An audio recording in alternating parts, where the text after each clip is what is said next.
الحمد لله وكفى وسلام على عباده الذين اصطفى أما بعد فأعوذ بالله من الشيطان الرجيم بسم الله الرحمن الرحيم قل يا أيها الكافرون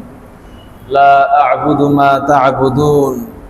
ولا أنتم عابدون ما أعبد ولا أنا عابد ما عبدتم ولا أنتم عابدون ما أعبد لكم دينكم ولي دين آمنت بالله صدق الله المولانا العظيم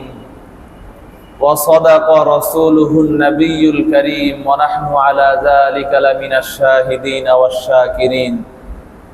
والحمد لله رب العالمين اللهم صل على محمد وعلى آل محمد كما صلى